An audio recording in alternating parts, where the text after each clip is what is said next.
Well, yeah, because I mean, I know in one of the films you sort of made about this already as part of the larger project, there's I'm going to forget his name, but there's a lovely kind of eccentric German man who was talking about the model they'd sort of based this on.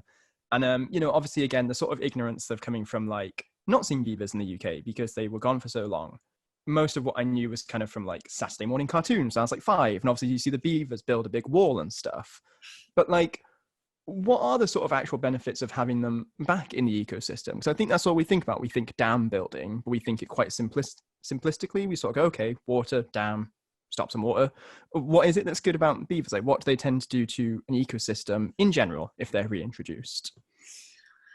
So one of the kind of biggest kind of benefits is that they create wetland areas, and those are kind of one of the most ecologically diverse kind of habitats that you can have.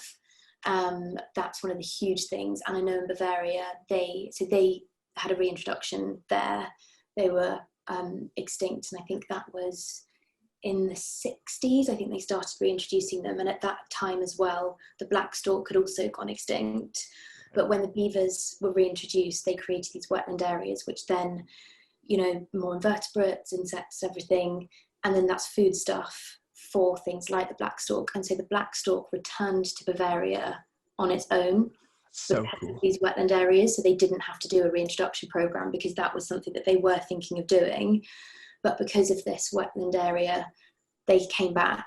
And that's just one of the things. But they also, I think, they're always thought to be kind of good with flood prevention. But another thing that they do, basically, they just turn the areas that they're kind of building dams and working into these incredible kind of water storage units, which is good for flood retention, but also in times of drought as well, which I don't think people often think about, because they basically will, when there's a time of drought and there's not a huge amount of rainfall, because they've basically turned the land into this kind of giant sponge. Basically, it just holds water and it doesn't evaporate very quickly, but it also doesn't pass through the land either.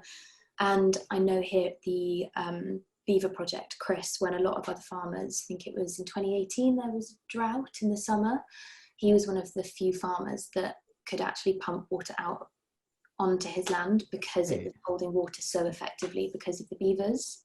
That's interesting because it seems like in the initial film that you'd sort of made and some other stuff I've sort of read and watched, it does seem like it's often farmers who have the opposition to beavers kind of being reintroduced because they can almost be, I guess, pest-ish. I think they were like burrowing in the fields and stuff. And it's quite cool that you say the farmers are the ones who, well, Chris in general, who's on side for that. It's really cool because I guess the problems they do present are quite manageable, right? It seemed based on the models of reintroduction elsewhere. Yeah, I think that's one of the things. There are a lot of misconceptions surrounding beavers, but also